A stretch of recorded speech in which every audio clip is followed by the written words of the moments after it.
Hello बच्चों, कैसे हो आप लोग? अच्छे होंगे। तो बेटा, आज मैं आपके लिए लेकर के आई हूँ उपमा अलंकार। ठीक है, आज हम पढ़ेंगे उपमा अलंकार। देखते हैं उपमा अलंकार।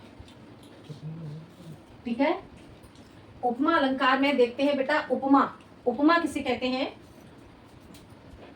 उपमा, उपमा का अर्थ पता है आपको? उपमा किसे कहते हैं? उप किसे कहते हैं? उप का अर्थ क्या हो गया? उप का अर्थ हो गया समीप। समीप, ठीक है, उप का अर्थ हो गया समीप। और माँ, माँ का अर्थ क्या हो गया? देखना, देखना या तौलना। ठीक है, तौलना, ये हो गया उपमा का अर्थ। ठीक है, इतना आपको समझ में आ गया। अब हम जानेंगे उपमा की परिभाषा। उपमा की परिभाषा क्या होती है?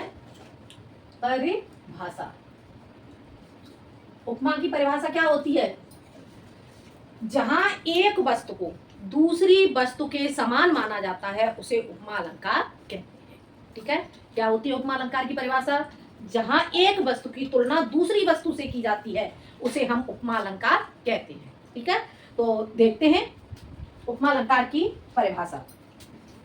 जहां जहां एक वस्तु को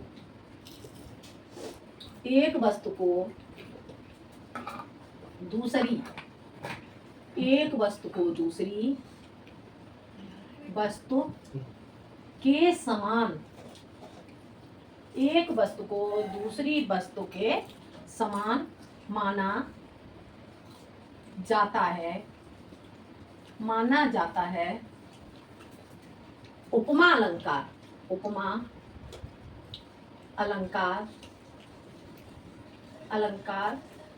कहलाता है। ठीक है, क्या हो गई उपमा की परिभाषा? जहां एक वस्तु को दूसरी वस्तु के समान माना जाता है और वह उपमा अलंकार कहलाता है। ठीक है, और इसकी दूसरी परिभाषा या फिर हम कैसे लिखेंगे देखते हैं। अथवा, अथवा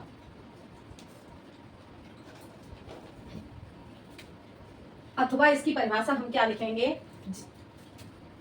अथवा जहां उपमेय को उपमान के समान माना जाता है उसे उपमा अलंकार कहते हैं। ठीक है, तो लिखेंगे यहाँ पे जहां उपमेय को उपमान के समान माना जाता है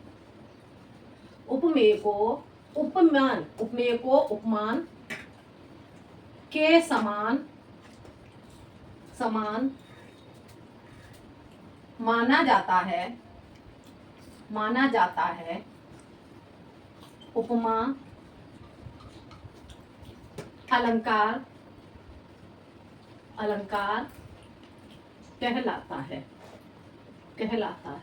ठीक है, क्या हो गया?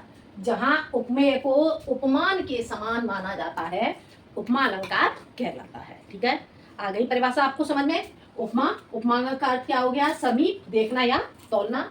परिभाषा इसकी, जहां एक वस्तु को दूसरी वस्तु के समान माना जाता है उपमा अलंकार कहलाता है। या फिर जहां उपमेय को उपमान के समान माना जाता है उपमा अलंकार कहलाता है। ठीक है, इतना आपको समझ में आ गया होगा। अब हम जानेंगे उपमा अलंकार के अंग। ठीक है, क्या जानेंगे हम? उपमा अलंकार के अंग। उपमा, ऐसे देख लो, उपमा अलंकार के अंग। ठीक है, उपमा अलंकार के अंग कितने होते हैं? उपमा अलंकार के 4 अंग होते हैं। ठीक है, 4 अंग कौन कौन से होते हैं? एक अंग इसका हो जाएगा उपमेय। ठीक है, और दूसरा अंग क्या होगा इसका? एक उपमेय, दूसरा हो जाएगा उपमान। ठीक है, उपमेय, उपमान, और अगला हो जाएगा इसका, अगला हो जाएगा वाचक शब्द। ठीक है, और अगला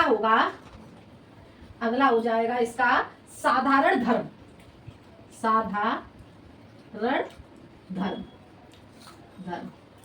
ये हो गए उपमा अलंकार के अंग।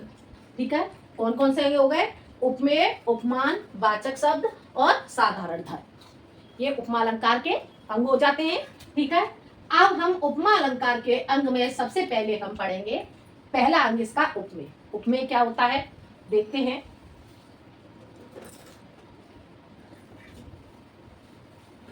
इतना समझ में आ गया होगा बेटा। अब देखते हैं हम इसका अंग। अंग में इसका पहला अंग उपमेय।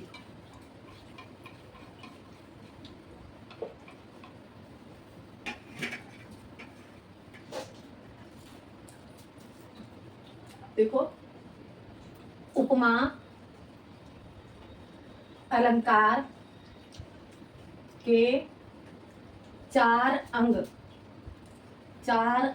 होते हैं। ठीक है, तो चार अंग में पहला क्या हो गया? पहला देख लो, आपका हो गया उपमेय। ठीक है, दूसरा क्या होगा? दूसरा होगा उपमा। तीसरा अगला हो जाएगा आपका वाचक शब्द और चौथा अंग होगा इसका साधारण धर्म। ठीक है, इस तरह से उपमा अलंकार के चार अंग हो जाते हैं। अब पहले हम पढ़ेंगे उपमेय। उपमेय क्या होता है? उपमेय जिस व्यक्ति अथवा वस्तु की तुलना की जाए उसे हम क्या कहेंगे? उपमेय कहेंगे। उपमेय क्या होता है? जिस व्यक्ति अथवा वस्तु की तुलना की जाती है, जिसकी तुलना की जाती है उसे हम क्या कहेंगे? उपमेय कहते हैं। ठीक है, तो देखते हैं, जिस व्यक्ति या वस्तु की तुलना की जाए। ठीक है, जिस व्यक्ति या वस्तु की तुलना की जाए उसे उपमेय कहते हैं। ये तो उपमेय हो गया आपका। ठीक है, उपमेय क्या होता है? जिस व्यक्ति या वस्तु की तुलना की जाएगी उसे हम उपमेय कहेंगे। ठीक है, देखते हैं इसका उदाहरण से एक बार समझ लो। वैसे मैं उदाहरण आपको बाद में बताऊंगी, थोड़ा सा इसे समझ लेते हैं उदाहरण से, जिससे आपको ठीक से समझ में आ जाए। ठीक है, तो उदाहरण इसका देखते हैं। सीता जी का मुख। सीता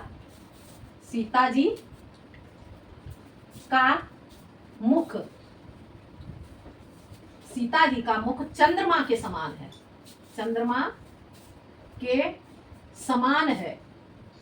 ठीक है, क्या हो गया उदाहरण इसमें? उदाहरण हो गया आपका सीता जी का मुख चंद्रमा के समान है। ठीक है, तो मुख की तुलना की जा रही है। मुख की तुलना किससे की जा रही है? चंद्रमा से। ठीक है, तो इसमें क्या जिस व्यक्ति आप या वस्तु की तुलना की जाए, तो तुलना यहाँ पे किसकी की जा रही है? मुख की तुलना की जा रही है। सीता जी का मुख है चंद्रमा के समान, तो यहाँ पर मुख क्या हो जाएगा? मुख हो जाएगा उपमेय। ठीक है, और ये चंद्रमा क्या हो गया? चंद्रमा हो जाएगा उपमान। ठीक है, इतना आपको समझ में आ गया। पहला अंग इसका हो गया उपमेय। जिस व्यक्ति या वस्तु की तुलना की जाती है उसे उपमेय कहते हैं। उदाहरण, सीता जी का मुख चंद्रमा के समान है। ठीक है, तो इसमें मुख क्या हो गया? उपमेय, और चंद्रमा हो गया आपका उपमान। इतना समझ में आ गया? इतना क्लियर हो गया? आगे देखते हैं अगला इसका क्या होगा। अगला दूसरा अंग होगा इसका उपमान। ठीक है, दूसरा अंग इसका क्या हो गया? उपमान। अब उपमान क्या होता है? जिससे उपमेय की तुलना की जाए। ठीक है, जहां उपमेय की तुलना की जाती है वहां पर हमारा क्या होता है? उपमान होता है। जिससे उपमेय की तुलना की जा रही है, उपमेय यानी कि मुख की तुलना किससे की जा रही है? चंद्रमा से, तो चंद्रमा क्या हो गया? उपमान हो गया। ठीक है, तो ऐसे ही देखते हैं क्या लिखेंगे उपमान, कि जिससे जहां उपमेय की तुलना की जाए। ठीक है, उपमेय की जहां उपमेय की जिससे तुलना की जाए। ठीक है, की जाए उपमान कहलाता है। ठीक है, आ गया उपमान समझ में? उपमान क्या होता है? जहां उपमेय की जिससे तुलना की जाए वह हमारा क्या होता है, उपमान होता है। इस उदाहरण के द्वारा आपको समझ में आ रहा होगा। यह उदाहरण मैंने इसीलिए आपको समझाया था क्योंकि यहाँ पे आपको उपमेय और उपमान दोनों समझ में आ जाए। ठीक है, तो ये आपको समझ में आ गया होगा। ठीक है बेटा, आगे हम क्या पढ़ेंगे, अगला हमारा क्या होगा, अंग होगा इसका वाचक शब्द। वाचक, वाचक शब्द। वाचक शब्द क्या होता है, वाचक शब्द होता है बेटा कि जिससे क्या उपमेय और उपमान दोनों की तुलना की जाए। ठीक है, वाचक शब्द हमारा क्या हो गया, जिससे उपमेय और उपमान की, जहां उपमेय और उपमान दोनों की तुलना की जाती है उसे हम क्या कहेंगे, वाचक शब्द कहेंगे। ठीक है, तो देखते हैं, जहां जहां उपमेय और उपमान, उपमेय और उपमान की तुलना जिस शब्द से की जाए, जिस शब्द से की जाए, शब्द से की जाए। ठीक है, क्या हो गया, जहां उपमेय और उपमान की तुलना जिस शब्द से की जाए। ठीक है, जिस शब्द के द्वारा उपमेय और उपमान की तुलना की जा रही है उसे हम क्या कहेंगे, वाचक शब्द कहेंगे। वाचक शब्द कहलाता है, वाचक शब्द कहलाता है।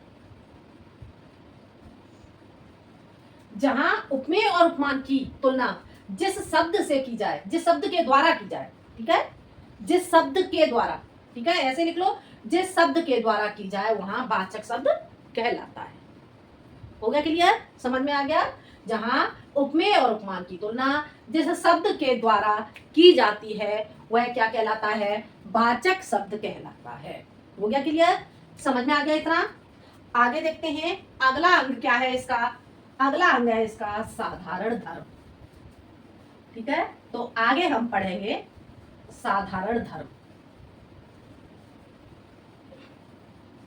साधारण धर्म जानेंगे हम।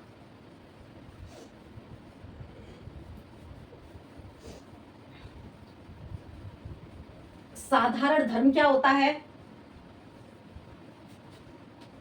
साधारण धर्म, साधारण धर्म, साधारण धर्म क्या होता है, जहां उपमेय और उपमान की तुलना जिस उद्देश्य से की जाए, उद्देश्य क्या निकल रहा है। ठीक है, जिस उदाहरण में उपमेय और उपमान की तुलना जिस उद्देश्य से की जाती है उसे हम कहते हैं साधारण धर्म। ठीक है, तो इसके बारे में लिखेंगे, उपमेय, जहां उपमेय, उपमेय, उपमेय और उपमान की तुलना जिस उपमेय, उपमेय और उपमान की तुलना जिस उद्देश्य, उद्देश्य से की जाए,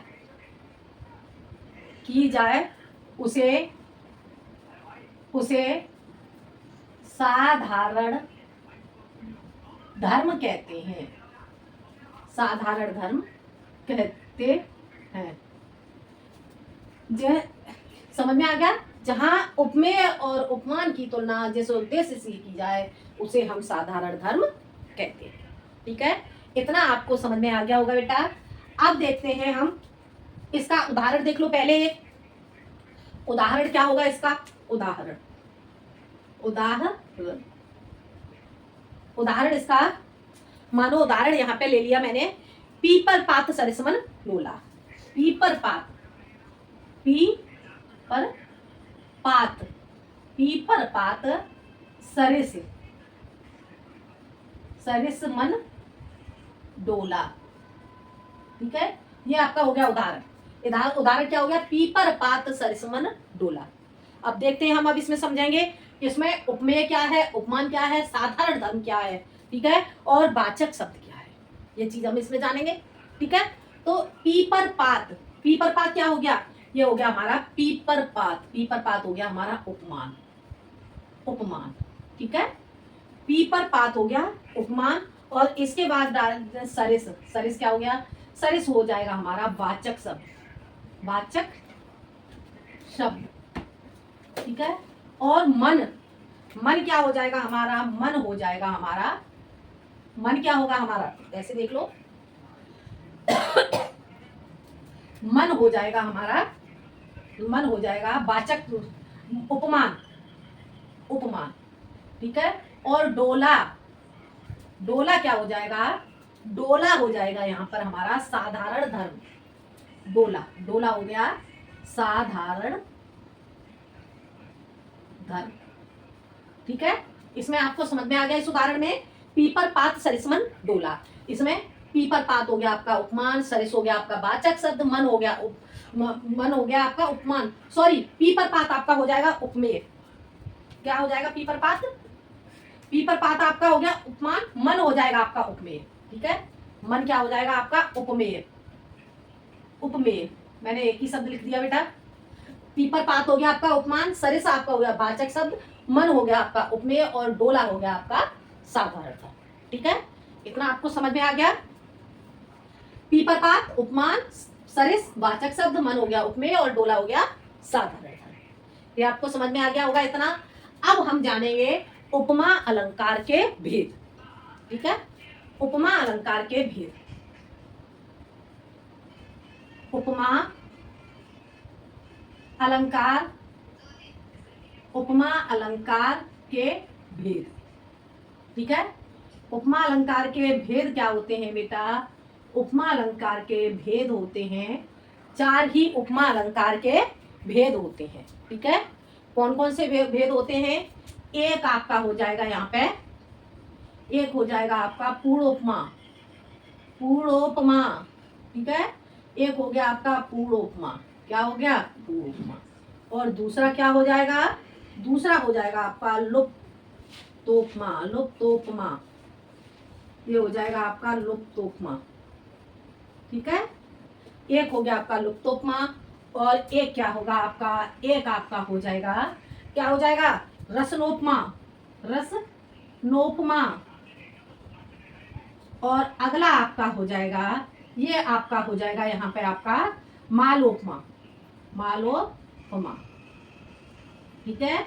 ये आपके 4 हो गए उपमा अलंकार के भेद, ठीक है। उपमा अलंकार के भेद क्या क्या हो गए, पूर्णोपमा, पूर्णोपमा, लुप्तोपमा, ये भी गलत लिख दिया मैंने, पूर्णोपमा, लुप्तोपमा और रसनोपमा, मालोपमा, ठीक है। क्या हो गए, उपमा अलंकार के 4 भेद हो जाते हैं, पूर्णोपमा, लुप्तोपमा, रसनोपमा और मालोपमा। हो गया क्लियर, समझ आ गया। अब हम इसके बाद अब हम सबसे पहले पढ़ेंगे पूर्णोपमा। पूर्णोपमा, अब हम पढ़ेंगे उपमा अलंकार के भेद में पहला भेद इसका पूर्णोपमा, ठीक है। देख लेते हैं,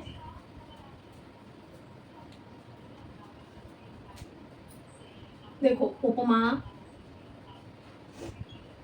अलंकार, उपमा अलंकार के 4 भेद होते हैं, 4 भेद होते हैं, ठीक है। 4 भेद होते हैं, 4 भेद में पहला भेद आपका हो गया पूर्णोपमा। पूर्णोपमा, पूर्णोपमा, ठीक है। अब हम जानेंगे पूर्णोपमा के बारे में। पूर्णोपमा क्या होता है, जिस उदाहरण में उपमा अलंकार के 4 अंग होते हैं उसे हम पूर्णोपमा अलंकार कहते हैं, ठीक है। जिस उदाहरण में उपमा अलंकार के 4 अंग पाए जाते हैं, जो 4 अंग मैंने आपको पढ़ाए, जहां 4 अंग होंगे जिस उदाहरण में, उसे हम कहेंगे पूर्णोपमा अलंकार, ठीक है। तो पूर्णोपमा अलंकार की परिभाषा देखते हैं। इस अलंकार में, इस अलंकार में, अलंकार में, इस अलंकार में, इस अलंकार में उपमा, उपमा, उपमा अलंकार के, उपमा अलंकार के 4 अंग, चारों अंग, चारों अंग होते हैं, होते हैं। ठीक है, इसमें किसमें, पूर्णोपमा में, इस अलंकार में उपमा अलंकार के चारों अंग होते हैं। और चार अंग कौन कौन से होते हैं, होते हैं चार अंग कौन कौन से होते हैं वो मैं आपको पहले बता ही चुकी हूँ। एक बार और मैं यहाँ पे लिख देती हूँ। चार अंग होते हैं यहाँ पे, उपमेय, उपमेय, उपमान, और उसके बाद लिखेंगे साधारण, साधारण धर्म, और एक आपका हो गया वाचक शब्द, वाचक शब्द। ठीक है, ये समझ आ गया आपको। जिस अलंकार में उपमा अलंकार के चारों अंग होते हैं उसे हम क्या कहेंगे, उसे हम पूर्ण उपमा अलंकार कहते हैं। जिस अलंकार में उपमा अलंकार के चारों अंग समाहित होते हैं उसे हम उपमा, पूर्ण उपमा अलंकार कहते हैं। ठीक है, और जो चार अंग कौन कौन से हो गए वो मैं आपको बता चुकी हूँ। ठीक है, अब हम जानेंगे इसका उदाहरण। इसका उदाहरण क्या होता है, उदाहरण देखते हैं। इसका उदाहरण, उदाहरण, उदाहरण देखते हैं इसमें। राधा बदन चंद सो सुंदर। ठीक है, राधा बदन, राधा बदन चंद सो, चंद सो, चंद सो सुंदर, सुंदर। ठीक है, क्या हो गया, राधा बदन चंद सो सुंदर। राधा का जो बदन है यानी कि राधा का जो शरीर है वो कैसा है, चंद्रमा के समान सुंदर है। अब हम जानेंगे इसमें क्या, कहाँ पे इसका उपमेय है, कहाँ उपमान है, और कहाँ इसमें साधारण शब्द है, कहाँ वाचक शब्द है। ठीक है, तो देखते हैं। राधा बदन, राधा बदन, ये राधा बदन क्या हो गया, ये हो गया हमारा उपमेय, उपमेय। ठीक है, राधा बदन क्या हो गया, उपमेय हो गया। और चंद्र क्या हो गया, चंद्र हो गया उपमान, उपमान। ठीक है, चंद्र हो गया उपमान। इसमें सो, जो सो है, सो क्या हो गया, सो हो जाएगा आपका वाचक शब्द, वाचक शब्द। ठीक है, और सुंदर, सुंदर क्या हो जाएगा, सुंदर रह जाएगा आपका साधारण धर्म, साधारण धर्म। ठीक है, ये आपको समझ में आ गया। राधा बदन चंद सो सुंदर, तो इसमें आपका राधा बदन उपमेय हो गया, चंद इसका उपमान हो गया, सो वाचक शब्द हो गया, और सुंदर साधारण धर्म हो गया। ठीक है, इतना आपको समझ में आ गया, हो गया बेटा। अब इसका स्पष्टीकरण लिखेंगे, स्पष्टीकरण, स्पष्टीकरण, स्पष्टीकरण इसका क्या हो जाएगा, स्पष्टीकरण में हो जाएगा प्रस्तुत उदाहरण में, प्रस्तुत उदाहरण में, प्रस्तुत उदाहरण में राधा बदन में उपमेय, राधा बदन में उपमेय, उपमेय, राधा बदन में उपमेय, चंद में उपमान, चंद में उपमान, चंद में उपमान, और सो, सो में, सो में साधारण धर्म, साधारण धर्म, सॉरी, सो में वाचक शब्द, सो में आपका क्या क्या आ जाएगा, सो में आपका आ जाएगा वाचक शब्द, वाचक शब्द। ठीक है, और सुंदर, सुंदर में, सुंदर में क्या है, साधारण धर्म, साधारण धर्म। अतः, अतः यहाँ उपमा के, उपमा के चारों अंग हैं, अंग है, इसलिए, इसलिए यह पूर्णोपमा, पूर्णोपमा अलंकार होगा। ठीक है, आगे समझ में। प्रस्तुत उदाहरण में राधा बदन में उपमेय, राधा बदन में उपमेय, चंद में उपमान, सो में वाचक शब्द, सुंदर में साधारण धर्म। अतः यहाँ पर उपमा अलंकार के चारों अंग हैं, इसलिए यह पूर्णोपमा अलंकार होगा। ठीक है, इतना बेटा आपको समझ में आ गया होगा। ये आपका हो गया पूर्णोपमा अलंकार। ठीक है, एक बार इसका रिवीजन करा दूं। पूर्णोपमा इस अलंकार में उपमा अलंकार के 4 अंग होते हैं। ठीक है, जहां जिसमें उपमा अलंकार के जिस उदाहरण में चारों अंग समाहित होते हैं वो क्या कहलाता है? पूर्णोपमा अलंकार कहलाता है। इसमें चारों अंग आपको कौन कौन से वो मैं बता चुकी। उदाहरण आपका ये हो गया, उदाहरण में मैंने आपको अलग अलग बता दिया कहां पर क्या होगा, और स्पष्टीकरण आपका ये हो गया। ठीक है, ये आपको समझ में आ गया होगा। अब हम आगे जानते हैं बेटा लुप्तोपमा। बेटा थोड़ा जल्दी जल्दी बताऊंगी क्योंकि ये अलंकार थोड़ा बड़ा हो जाता है, तो ये जो आपकी वीडियो है वीडियो ज्यादा लंबी हो जाएगी, इसलिए बेटा थोड़ा सा जल्दी समझ लें। ठीक है, ये आपको समझ में आ गया होगा बेटा। अब अगला है इसका, अगला उदाहरण हो जाएगा इसका। एक उदाहरण और समझा दूं आपको। ठीक है, उदाहरण उदाहरण इसी का उदाहरण हो जाएगा आपका, क्या हो जाएगा? मधुर मधुकर मधुकर मधुकर सरिस सरिस संत संत गुण ग्राही संत गुण ग्राही। ठीक है, क्या हो गया? मधुकर सरिस संत गुण ग्राही। अब इसमें भी बेटा आपको मैं बता दे रही हूं, इसमें मधुकर में हो गया आपका उपमान, मधुकर में आपका हो जाएगा उपमान, सरिस हो जाएगा आपका वाचक शब्द, वाचक शब्द। ठीक है, और संत हो जाएगा आपका, संत हो जाएगा आपका उपमेय,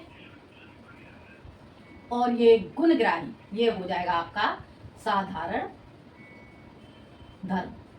ठीक है, ये आपका इस तरह से अगला उदाहरण हो गया। स्पष्टीकरण बेटा आपका आप इसका लिख लोगे। प्रस्तुत उदाहरण में मधुकर में उपमान और सरिस में वाचक शब्द, संत में उपमेय, गुणग्राही में साधारण धर्म हो गया। अतः इसमें उपमा अलंकार के चारों अंग समाहित होने के कारण इस उदाहरण में पूर्ण उपमा अलंकार हो जाता है। हो गया क्लियर? समझ आ गया? अब हम इसके बाद अब हम जानेंगे लुप्तोपमा अलंकार। ठीक है, अगला इसका अंग क्या होता है? लुप्तोपमा। लुप्तोपमा लुप्तोपमा लुप्तोपमा बेटा लुप्तोपमा क्या होता है? लुप्तोपमा जहां उपमा अलंकार के का कोई भी जो 4 अंग मैंने आपको बताए, जिस उदाहरण में चारों अंग में से कोई भी एक अंग का लुप्त हो जाना। ठीक है, क्या होता है लुप्तोपमा? जब कोई भी एक अंग लुप्त हो जाता है तब उसे हम कहते हैं लुप्तोपमा अलंकार।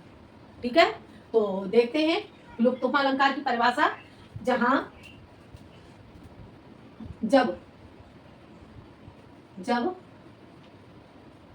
उपमा के जब उपमा के चारों अंगों में से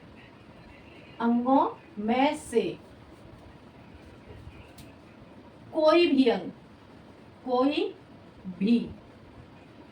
अंग लुप्त हो जाता है, लुप्त हो जाता है। ठीक है, लुप्त हो जाता है तो क्या कहलाता है? लुप्तोपमा। लुप्त हो जाता है तो लुप्तोपमा लुप्तोपमा अलंकार कहलाता है, कहलाता है। ठीक है, और इसमें क्या होता है? इसमें जो लुप्तोपमा अलंकार है, इस अलंकार में लुप्तोपमा अलंकार में जो उपमा अलंकार के अंग है उनमें से 3 अंग तक का लोप हो जाता है। ठीक है, तो इसमें लिखना चाहो लिख सकते हैं। इसमें लुप्तोपमा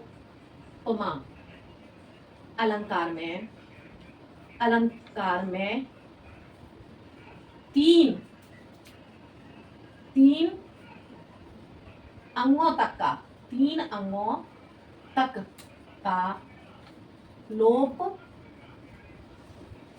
हो जाता है। ठीक है, क्या होता है लुप्तोपमा अलंकार? जब उपमा अलंकार के चारों अंगों में कोई भी अंग लुप्त हो जाता है तो लुप्तोपमा अलंकार कहलाता है। लुप्तोपमा अलंकार में 3 अंगों तक का लोप हो जाता है। 3 अंग लोप हो गए, सिर्फ एक ही अंग रह जाता है, तब भी वहां पर जो आपका लुप्त उपमा अलंकार होता है। ठीक है, आ गया समझ में। अब लुप्त उपमा अलंकार का उदाहरण देखते हैं। उदाहरण उदाहरण ठीक है, उदाहरण क्या हो जाएगा इसका? मुख कमल सा है, मुख कमल सा है। मुख कैसा है? मुख कमल सा है। किसका मुख? किसका मुख? अब इसमें लुप्त हो जाना। ठीक है, तो देखते हैं इसमें मुख। मुख क्या हो गया? मुख हो गया इसमें उपमेय। उपमेय और कमल क्या हो जाएगा?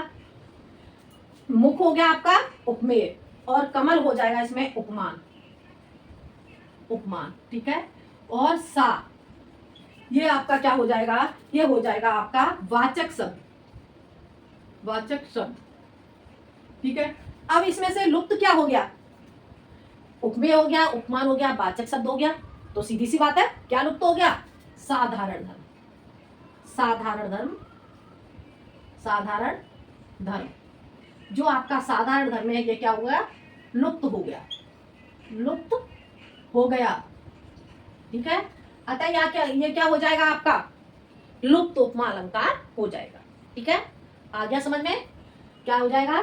जब उपमा अलंकार के चारों अंगों में से कोई एक अंग लुप्त हो जाता है तो उसे लुप्त उपमा अलंकार कहते हैं। लुप्त उपमा अलंकार में 3 अंगों तक का लोप हो जाता है। उदाहरण, मुख कमल सा है, ठीक है। और लेकिन किसका मुख कमल सा है? ठीक है, तो एक अंग इसमें लुप्त हो गया।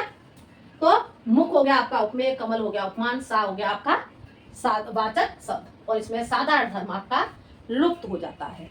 ठीक है, ये आपको समझ में आ गया होगा बेटा। इतना आपको समझ में आ गया। अब आगे मैं देखती हूँ एक वीडियो और, सॉरी, इसमें मैं आपको एक उदाहरण और समझा देती हूँ। इसका स्पष्टीकरण बेटा आप लिख लोगे। प्रस्तुत उदाहरण में मुख में उपमेय है, कमल में उपमान है और सा में वाचक शब्द हो गया। अतः यहाँ पर साधारण धर्म लुप्त हो जाने के कारण इसमें इस प्रस्तुत उदाहरण में क्या हो गया? लुप्त उपमा अलंकार हो जाता है। वीडियो लंबी हो जाएगी, इसलिए मैं आपको जल्दी शॉर्ट में बता दे रही हूँ। ठीक है, लिख लोगे इसका स्पष्टीकरण या देख लो एक बार। स्पष्टीकरण, स्पष्टीकरण क्या हो जाएगा? प्रस्तुत उदाहरण में मुख में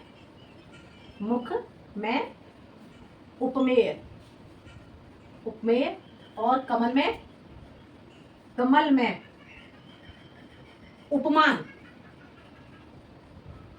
उपमान और सा में क्या हो गया? वाचक शब्द है। वाचक शब्द है। अतः यहाँ पर साधारण धर्म लुप्त हो जाने के कारण लुप्त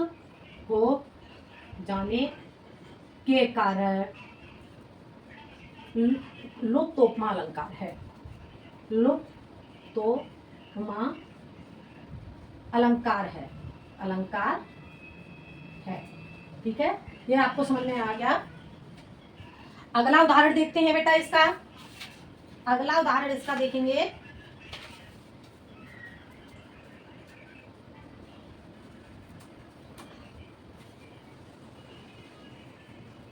अगला उदाहरण होगा इसका बेटा, कोटि पुलिस सम वचन तुम्हारा। ठीक है,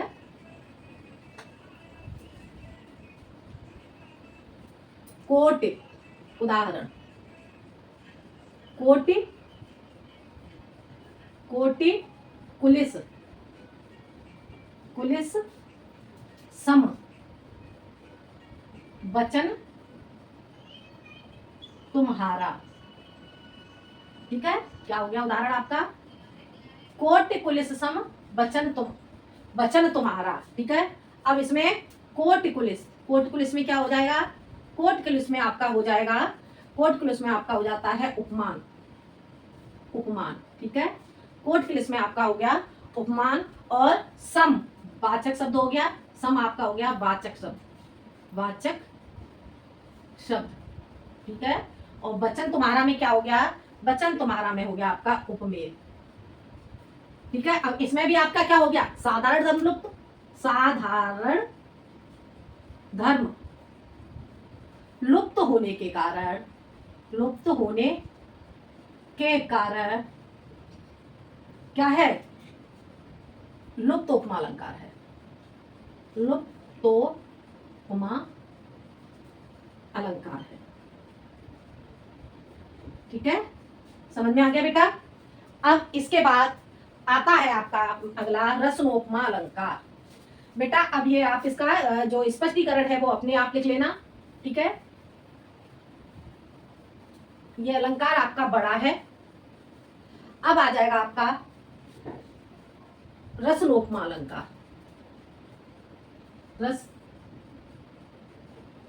रसनोपमा अलंकार। रसनोपमा अलंकार क्या होता है, रसनोपमा अलंकार होता है, रसनोपमा अलंकार कहते हैं जहां उपमेय और उपमान एक दूसरे से जुड़े होते हैं। ठीक है, जहां उपमेय और उपमान एक दूसरे से जुड़े होते हैं वो क्या कहलाता है, रसनोपमा अलंकार कहलाता है। ठीक है, देखते हैं, जहां जहां उपमेय और उपमान उपमान एक दूसरे से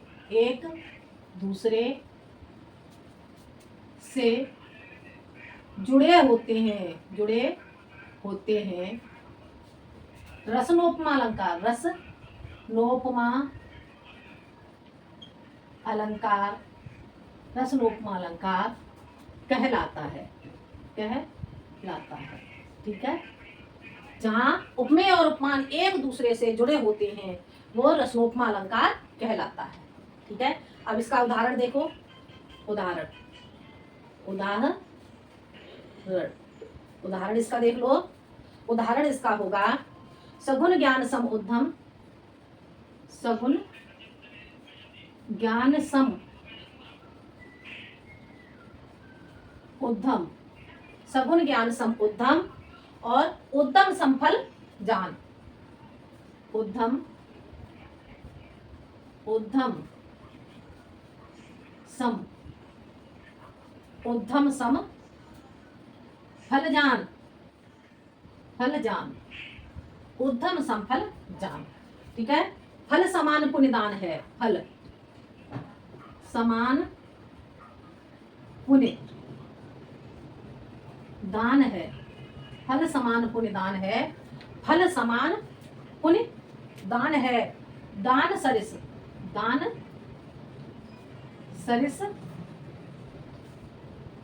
उपमान, दान सरिस क्या है, दान सरिस सन्मान, दान सरिस सन्मान। ठीक है, अब क्या है इसमें, इसका स्पष्टीकरण देख लो। थोड़ा जल्दी समझा दे रही हूँ बेटा, वीडियो लंबा हो रहा है। स्पष्टीकरण इसका देखते हैं। ठीक है, स्पष्टीकरण होगा प्रस्तुत उदाहरण में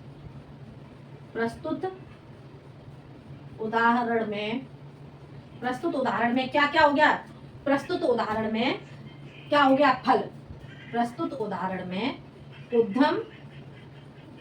उद्धम फल और दान और क्या हो गया हमारा, सम्मान। ठीक है, दान और सम्मान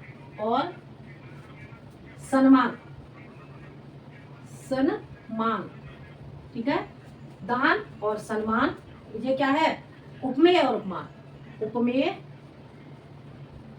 और उपमान,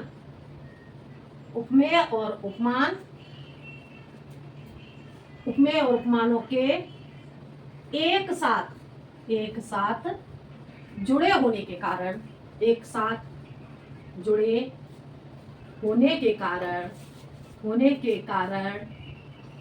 क्या होगा यहाँ पे, जुड़े होने के कारण क्या हो जाएगा यहाँ पे, रसनोपमा अलंकार है। ठीक है, आ गया समझ में, एक बार इसे समझ लो।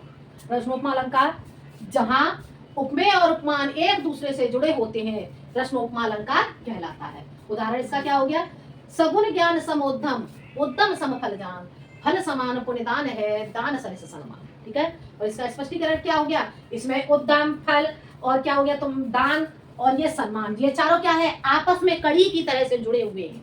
तो आपस में जुड़े होने के कारण ये क्या हो जाएगा, प्रस्तुत उदाहरण में उद्यम, फल, दान और सम्मान उपमेय और उपमानों के एक साथ जुड़े होने के कारण इसमें रसोपमा अलंकार हो जाता है। ठीक है, ये क्लियर हो गया, ये आपको समझ में आ गया। अगला लास्ट होगा आपका मालोपमा अलंकार। क्या होगा, लास्ट में पढ़ेंगे हम मालोपमा अलंकार। चौथा भेद इसका क्या हो जाता है, मालोपमा अलंकार।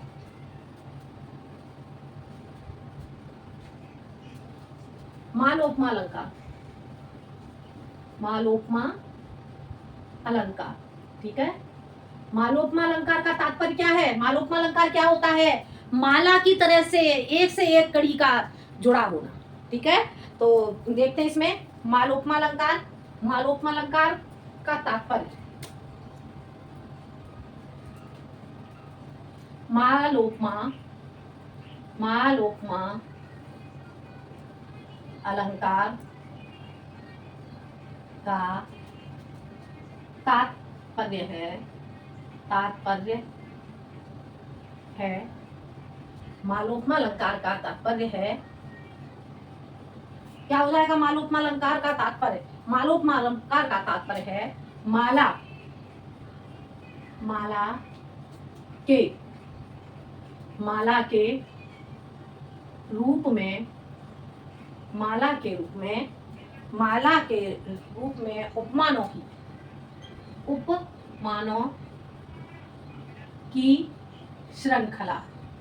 क्या होता है, उपमानों की श्रृंखला, उपमानों की श्रृंखला एक ही उपमेय, एक ही श्रृंखला एक ही उपमेय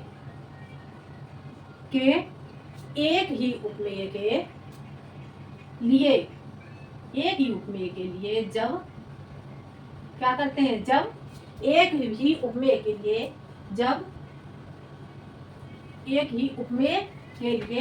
जब उपमानों का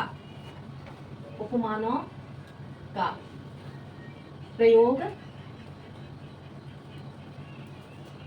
किया जाता है। ठीक है, किया जाता है तो क्या होता है, मालोपमा अलंकार। तो मालोपमा अलंकार कहलाता है। ठीक है, ये क्या हो गया, मालोपमा अलंकार।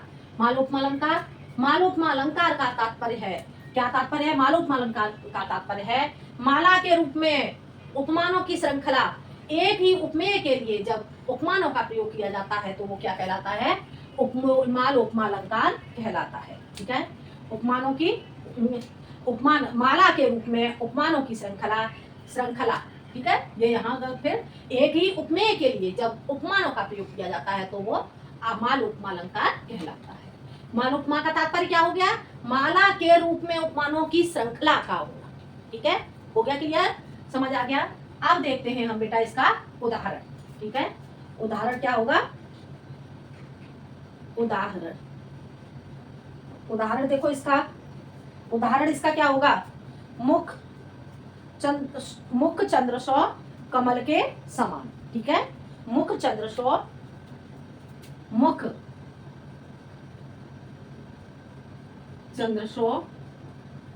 तो कैसा है, मुख चंद्र सौ। ठीक है, और किसके समान, मुख चंद्र सौ कमल के समान। ठीक है, क्या हो जाएगा, मालोपमा अलंकार का उदाहरण क्या हो जाएगा, मुख चंद्र सौ, मुख चंद्र और कमल के समान। ऐसे लिखोगे, मुख चंद्र और कमल के समान। मुख कैसा है, और मुख कैसा है? मुख चंद्रमा और कमल के समान है, ठीक है। अतः यहाँ पे क्या है? मुख किसके साथ जुड़ा हुआ है? उपमेय और उपमान, चंद्र और कमल, ठीक है। तो ये क्या है? मुख किसके साथ? चंद्र के साथ और कमल के साथ जुड़ा हुआ है, ठीक है। तो यहाँ पर क्या हो जाएगा? तो यहाँ पर ये हो जाएगा आपका मालूपमा अलंकार, ठीक है। स्पष्टीकरण इसका, स्पष्टीकरण स्पष्टीकरण इसका क्या हो जाएगा? प्रस्तुत उदाहरण में, प्रस्तुत उदाहरण में, प्रस्तुत उदाहरण में क्या है? प्रस्तुत उदाहरण में मुख, मुख उपमेय, उपमेय, ठीक है। मुख क्या है? उपमेय, और चंद्र और कमल, चंद्र और कमल क्या है? उपमान। चंद्र और कमल क्या हो गया? चंद्र और कमल हो गया इसमें उपमान, ठीक है। चंद्र और कमल उपमान कहे गए हैं, कहे गए हैं, आता है, आता है यहाँ पर मालोपमा अलंकार होगा, मालोपमा अलंकार होगा, ठीक है। आगे समझ में? ये हो गया आपका मालोपमा अलंकार का उदाहरण, ठीक है। एक उदाहरण और इसका समझा दूं, ठीक है। एक उदाहरण और देख लो इसका। काम सा रूप प्रताप दिनेश सा, काम सा रूप प्रताप दिनेश सा, सोम सा सील है राम महीप का। काम सा रूप प्रताप दिनेश सा, सोम सा क्या है? सोम सा सील है, और राम महीप का। राम कौन हो गए? महीप, राजा। राम तो राजा है, और इनका उनका क्या है? काम सा, जो राम राजा है उनका क्या है? काम सा रूप, यानी कि कामदेव के समान रूप। देखो लिख के ही समझा देती हूँ जिससे आपको जल्दी समझ में आ जाएगा। देख लो एक बार जल्दी से।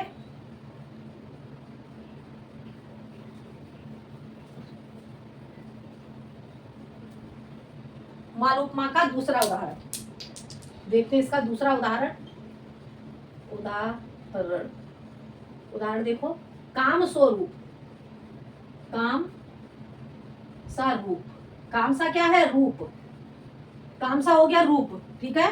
काम सा रूप, और प्रताप कैसा है? प्रताप दिनेश सा, दिनेश, दिनेश, दिनेश सा, ठीक है। दिनेश के समान तो प्रताप। काम क्या हो गया? काम हो गया कामदेव, ठीक है। काम सा रूप, प्रताप दिनेश सा, ठीक है। काम सा रूप और प्रताप दिनेश सा, सोम सा सील, सोम सा सील, सोम सा सील, ठीक है। सोम सा क्या है? सील, और राजा महीप, राजा महीप का, महीप, राम महीप का। राजा महीप नहीं लिखेंगे, राम महीप का। महीप का अर्थ हो गया राजा, ठीक है। तो राम, राम महीप का, ठीक है। आ गया समझ में? अब ये क्या हो गया इसमें? काम, काम किसे कहेंगे हम? कामदेव के लिए। कामदेव के समान तो रूप हो गया, ठीक है। और प्रताप कैसा हो गया? प्रताप हो गया इनका दिनेश सा। दिनेश किसे कहेंगे? सूर्य के लिए। सूर्य के समान तो इनका प्रताप हो गया। और सोम सा, सोम, सोम किसे कहेंगे? चंद्रमा के लिए। चंद्रमा सा इसका सील हो गया किसका? राम। जो राम कौन है? राजा, राजा राम का। राजा राम का कामदेव के समान रूप है, और प्रताप इनका कैसा है? प्रताप इनका हो गया सूर्य के, वो सॉरी, प्रताप इनका हो गया सूर्य के समान, और जो सील है इनका, सील इनका हो जाता है किसके समान? चंद्रमा के समान। तो यहाँ पर क्या हो जाएगा? मालोपमा अलंकार। अब इसका प्रश्न वो कैसे लिखेंगे? स्पष्टीकरण, स्पष्टीकरण, स्पष्टीकरण में लिखेंगे प्रस्तुत उदाहरण में, प्रस्तुत उदाहरण, प्रस्तुत उदाहरण में क्या है? प्रस्तुत उदाहरण में उपमेय राम के लिए, उपमेय राम के लिए, उपमेय, उपमेय राम के लिए, उपमेय राम के लिए उपमेय राम के लिए तीनों उपमानों का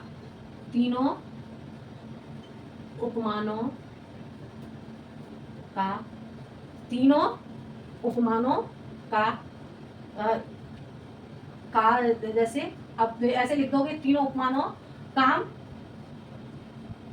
काम कौन हो जाएगा? कामदेव, ठीक है।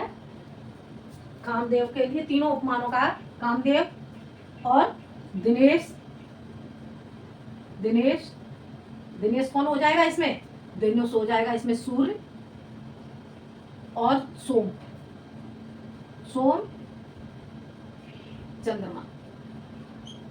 चंद्रमा, ठीक है। सोम चंद्रमा का प्रयोग हुआ है अतः यहाँ मालोपमा अलंकार है, ठीक है। तो मुझे लग रहा है बेटा जो उपमा अलंकार है ये आपको ठीक से समझ में आ गया होगा। बाकी आपको अगर कोई प्रॉब्लम होती है तो आप मुझे कमेंट में जरूर बताएं, जिससे मैं आपको इसे फिर से समझा सकूं, ठीक है। बाकी आज के लिए इतना ही, धन्यवाद।